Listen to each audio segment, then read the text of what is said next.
Everyone welcome back to YouTube channel Karishma cloud blogs. అందరికీ నమస్తే. అందరూ ఎలా ఉన్నారు? మీరందరూ బాగుండాలని మరీ మనస్ఫూర్తిగా అయితే కోరుకుంటున్నానండి.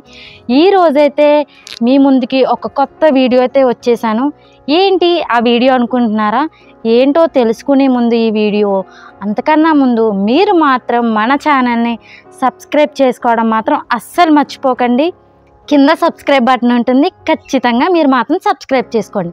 అంతేకాదండి, ఈ వీడియో వచ్చేసి చాలా అంటే చాలా ప్రత్యేకంగా ఉండబోతుందండి. ఏంటి ఆ ప్రత్యేకత అని అనుకుంటున్నారా?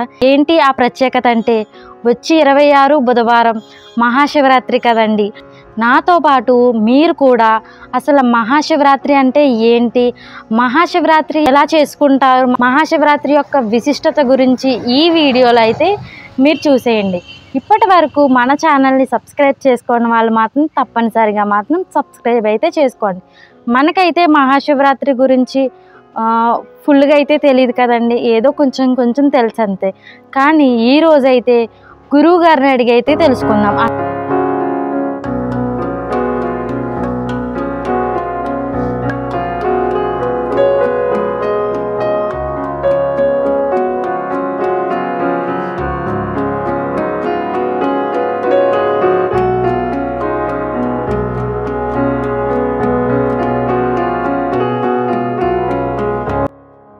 వీడియో అంటే చాలా ప్రత్యేకంగా ఉండబోతుందండి. ఏంటి ఆ ప్రత్యేకత అంటే వచ్చి 26 బుధవారం మహాశివరాత్రి కదండి. అసలు మహాశివరాత్రి అంటే ఏంటి, మహాశివరాత్రి ఎందుకు చేసుకుంటారు, మహాశివరాత్రి కథ ఏంటి, మహాశివరాత్రి రోజున ఏం చేస్తారు అని ఈ వీడియోలో అయితే మీరు కంపల్సరీ అయితే చూడాలండి. శివరాత్రి గురించి, మహాశివరాత్రి విశిష్టతల గురించి, మహాశివరాత్రి యొక్క కథ గురించి గురువు గారిని అయితే అడిగి తెలుసుకుందాము. గురుగారు, మాకు మహాశివరాత్రి అంటే ఏంటి మాకు కొంచెం తెలియజేయండి. ఓం గణానాం త్వా గణపతిం హవామహే కవిం కవీనాముపమస్రవస్తమం జ్యేష్ఠరాజం బ్రహ్మణాం బ్రహ్మణస్పత ఆనశృణ్వన్నోతభిः సేద సాదనం శాంతం పద్మాసనస్థం శశధరమగడం పంచవక్త్రం త్రినేత్రం సోలం వజ్రం జగద్గం వసు దక్షవాగే వహంతం నాగం వాసం జగంటాం ప్రళయవతవహం సాంగుసం వామభాగే నానాలంకారయత్వం స్ఫటికమణిరిమం పార్వతీశం నమామి. భక్త మహాజనేంద్రకి విజ్ఞప్తి. మహాశివరాత్రి యొక్క 26/2/2025 బుధవారం అత్యంత పవిత్రమైనటువంటిది మహాశివరాత్రి. ఆ రోజున భక్తులందరూ కూడా తెల్లవారుజామునే లేచి స్వామివారికి అంటే శంకరుడికి అభిషేక కార్యక్రమాలు జరిపిస్తూ ఉంటారు. ఉదయం లగాయితో లింగోద్భవ కాల సమయం వరకు కూడా ఉపవాసం ఉండి అభిషేకాలు, బిల్వార్చనలు, కళ్యాణోత్సవములు అనేక క్షేత్రాల్లో అనేక రాష్ట్రాల్లో అర్చనలు, పూజలు జరుగుతూ ఉంటాయి. శివరాత్రి అంటే మహాశివరాత్రి ప్రతీ నెల మాస శివరాత్రి వస్తూ ఉంటుంది అమావాస్య ముందు. ఈ మహాశివరాత్రి అనేటువంటిది జన్మానికో శివరాత్రి అన్నట్లుగా ఒక్క శివరాత్రి రోజు సంవత్సరానికి ఓ రోజు వచ్చేటువంటిది.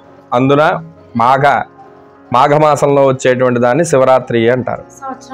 సంవత్సరానికి ఒకసారి వచ్చేటువంటి దాన్ని. అటువంటి శివరాత్రి రోజునాడు శంకరుడు ఆవిర్భావాన్ని బ్రహ్మగారికి విష్ణువుకి తెలియపరుస్తూ ఒక విశేషమైనటువంటి కథను వర్ణిస్తూ ఉంటారు. అదేమిటయ్యా అంటే, శంకరుడు అంటే శివ అనగా శంకరుడు ఒక్కడే, శివ అనగా మంగళకరమైనటువంటి శివుడు అని. అటువంటి మంగళకరమైనటువంటి శివుడు లింగాకారంగా ఉంటాడు, ఒక ఆకారంతో ఉంటాడు. ఆ ఆకారం ఏమిటంటే లింగాకారం. దానికి అంతం ఆరంభం ఏమైనా ఉందా అంటే ఏమీ లేదని నేను గొప్ప అని బ్రహ్మగారు విష్ణుమూర్తి వాళ్ళిద్దరూ అనుకుంటూ ఉంటారు. అటువంటి సమయంలో ఈ తగు ఎవరు తీర్చాలంటే శంకరుడి దగ్గరికి వెళ్ళి ఆలోచించగా శంకరుడు చెప్తాడు, శివలింగం ఉంది కదా, ఆ శివలింగానికి అంతం ఆరంభం ఇద్దరు వెళ్ళి చూసిరండి, ఎవరికి ఏది ముందు కనబడితే వచ్చి చెప్పండి అని చెప్తారు. బ్రహ్మకి విష్ణుమూర్తి వారికి. సరే, ఒకరు పైకి అంటే పైలోకాలకి కొంతమంది ఒక దేవత ఎవరైతే విష్ణుమూర్తి ఉన్నారో బ్రహ్మగారు కింద లోకానికి వెళ్తారు. వెళ్ళి కొన్ని వేల సంవత్సరాల ప్రయాణం చేస్తూ ఉండగా అంతం ఆరంభం ఎక్కడ కనపడకపోతే బ్రహ్మగారికి ఆవు కనపడుతుంది. ఆ ఆవు చేత కనపడింది అని చెప్పి అబద్ధం చెప్పిస్తారు. కనపడింది అని చెప్పి అబద్ధం చెప్పిస్తే ఆవు ఏం చేస్తుందయ్యా అంటే తలతో అబద్ధం చెప్పి తోకతో నిజం చెప్తుంది. అందుకే గోపూజ వెనక పృష్ఠభాగంలో చేస్తారు. గోవు యొక్క విశేషం అనమాట. విష్ణుమూర్తి వారికి మొగల పువ్వు కనపడుతుంది దారిలో. మనం మొగల పువ్వు ఉంటుంది, మొగల రేకులు, అటువంటి పువ్వు అబద్ధం చెబుతుంది. అందుకే దానికి శాపం ఇచ్చాడు శంకరుడు. ఎందుకంటే మొగల పువ్వుతో అర్చన చేయకూడదు అని. ఏ పువ్వు అయినా చేయొచ్చు, కాబట్టి మొగల పువ్వుకి మాత్రం శాపం ఉంది. ఏ పూజకి కూడా మొగల పువ్వు అర్చనకి పనికిరాదు. కాబట్టి అటువంటి దోషం ఉంది. కాబట్టి పూజకి పనికిరాని పువ్వు ఏదైనా ఉంది అంటే అది మొగల పువ్వు అని. అటువంటి మొగల పువ్వుని మరి ఎలాగా అంటే వాళ్ళిద్దరూ కూడా మాకు శంకరుని వేడుకుంటూ వారు చెప్పమన్నారు కాబట్టి చెప్పాం, ఆ యొక్క దోషం మాకు ఉంది కాబట్టి ఈ శాపం వల్ల మాకు విముక్తి చెందేటువంటి ఫలితం ఏమైనా ఉందా అని అడగ్గా అప్పుడు శంకరుడు ఆవుకి పృష్ఠభాగంలో చెయ్యాలి పూజ. అంటే మొహంతో అబద్ధం చెప్పింది, తోకతో నిజం చెప్పింది కాబట్టి ఆ వరం ఇచ్చాడు. మొగల పువ్వుకి వరం ఏమిచ్చాడయ్యా అంటే ఒక్క శివరాత్రి లింగోద్భవ కాల సమయంలో మాత్రమే పూజ చేయడానికి అర్హత. అది చేయడం వల్ల ఏమిటి ఫలితం? మళ్ళీ ఆ సమయంలో లింగోద్భవ కాలం అంటే శంకరుడు ఆవిర్భవించినటువంటి సమయంలో, లింగోద్భవ కాల సమయంలో ఎవరైతే మొగల పువ్వుని అర్చన చేస్తారో ఆ అర్చన చేసినటువంటి శంకరుడికి ఏమిటి ఫలితం? అర్చన చేస్తే మొగల పువ్వు అంటే భూమండలంలో ఉండేటువంటి భూలోకంలో ఉండేటువంటి సమస్త పువ్వులన్నీ తెచ్చి అర్చన చేస్తే ఏ ఫలితం అయితే ఉంటుందో ఈ మొగల పువ్వు ఒక్కటి పెట్టి అర్చన చేస్తే అంత ఫలితాన్ని ఇస్తాడు అని. ఆ ఒక్క రోజు మాత్రమే, అది లింగోద్భవకాల సమయంలో మాత్రమే చెయ్యాలి. కాబట్టి అటువంటి అభిషేకాలు, అభిషేక ప్రియ శివ, శంకరుడికి అభిషేకం చేయడం అంటే చెమ్ముడు నీళ్లు పట్టుకెళ్ళి పోస్తే అరహర శంకర అని పోస్తే లేనిపోయిన వరాలన్నీ ఇస్తాడు శంకరుడు.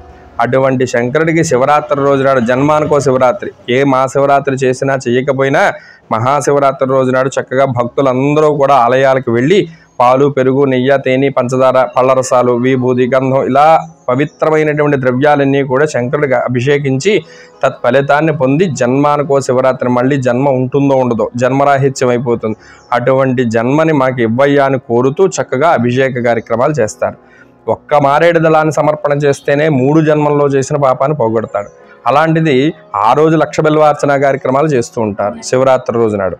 అటువంటి శివరాత్రి రోజు నాడు ఎవరైతే లక్ష బిల్వార్చన కార్యక్రమం చేస్తారో వారికి సర్వయాగ ఫలం లభేది. ఏ యాగం అయితే ఫలితం వస్తుందో మిగతా యాగాలు అంటే అశ్వమేధం ఏవైతే ఉన్నాయో ఆ యాగాల ఫలితం అన్నీ కూడా ఆ రోజున శంకరుడికి అర్చన చేయడం వల్ల యాగ ఫలితాన్ని మనకి ఆవిర్భవించి శంకరుడు ఆ ఫలితాన్ని మనకి ఇచ్చేటువంటి ఫలితాన్ని ఇస్తాడు ఆ రోజు. అలాగే కళ్యాణోత్సవం, పార్వతీ పరమేశ్వరుడు యొక్క కళ్యాణం జరుగుతుంది లింగోద్భవ కాలంలో శివరాత్రి రోజు నాడు.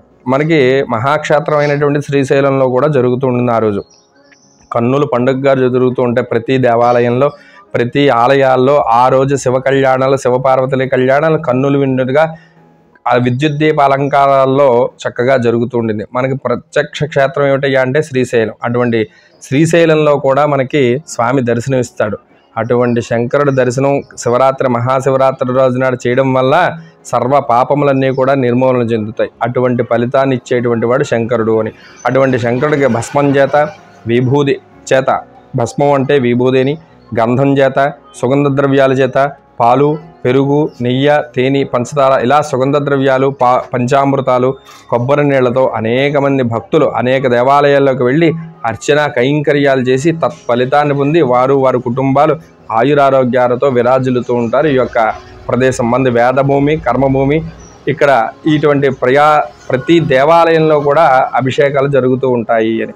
అటువంటి ఫలితాలు మనందరికీ కూడా కలగాలని శంకరుని కోరుతూ చక్కగా పండితాశీర్వచనం చేస్తున్నారు. నా పేరు వెలవలపల్లి చంద్రశేఖర శర్మ. మాది ముక్కామల అగ్రహారం. కంచికామకోటి దివ్యాశీస్సులతో పెట్టినటువంటి శైవాగం పాఠశాల వీరు అధ్యాపకులు. కాబట్టి అటువంటి అధ్యాపకులు మా అన్నయ్య గారైనటువంటి కాళ్ళకూరి కామేశ్వర శర్మ గారు, వీరందరి సముదాయంలో ఇక్కడ ప్రతిష్టా కార్యక్రమం నవదుర్గా అమ్మవారి యొక్క ప్రతిష్టా కార్యక్రమం అత్యంత వైభవపేతంగా జరుగుతుంది. అటువంటి కార్యక్రమంలో ఈ శివరాత్రి విశేషం చాలా పవిత్రమైనటువంటి మంత్రాల ద్వారా భక్తులందరూ కూడా ఆయురారోగ్యాలతో ఉండాలని కోరుతూ దివ్యాశీస్సులు అందిస్తున్నారు పండితులు. నమస్కారం చేసుకోండి అందరూ కూడా. ఆయుర్థ అగ్నే అవిషాదిషాణ కృత ప్రతేక కృతయో నిరేధే కృతం వేత్వా మధుచారగవ్యం వితేవ పుత్రమవిరక్షతా దేవం. చూశారు కదండి మహాశివరాత్రి యొక్క విశిష్టత గురించి, మహాశివరాత్రి అంటే ఏంటో నాతో పాటు మీకు కూడా తెలియజేశాను. నాకు చాలా అంటే చాలా సంతోషంగా ఉందండి. మహాశివరాత్రి గురించి తెలిసిన తర్వాత, ఇంత విశిష్టత ఉన్న మహాశివరాత్రి గురించి ఎందుకు చేసుకుంటారు అని తెలిసిన తర్వాత, మహాశివరాత్రి రోజున అసలు ఏమేం చెయ్యాలి అని గురువుగారి మాటల్లో అయితే మీరు తెలుసుకున్నారు కదా. సో ఈ వీడియో మీకు ఎలా అనిపించిందో ఖచ్చితంగా అయితే కింద కమెంట్ సెక్షన్లో అయితే కమెంట్ చేయండి మర్చిపోకుండా. ఇప్పటి వరకు మన ఛానల్ మాత్రం సబ్స్క్రైబ్ చేసుకొని వాళ్ళు ఖచ్చితంగా అయితే సబ్స్క్రైబ్ అయితే చేయండి. అంతేకాదండి, ఇలాంటి వీడియోస్తో మీ ముందుకు ఇలానే వస్తూ ఉంటాను. మీరు కూడా తప్పకుండా నాకు ఇలాగే సపోర్ట్ అందిస్తారని కోరుకుంటున్నాను. ఇప్పటి వరకు మన ఛానల్ని చూడని వాళ్ళు మాత్రం తప్పకుండా సబ్స్క్రైబ్ చేయడం మాత్రం మర్చిపోకండి. అంతేకాదండి, మన ఛానల్ని లైక్ చేయండి, షేర్ చేయండి అండ్ సబ్స్క్రైబ్ చేయండి.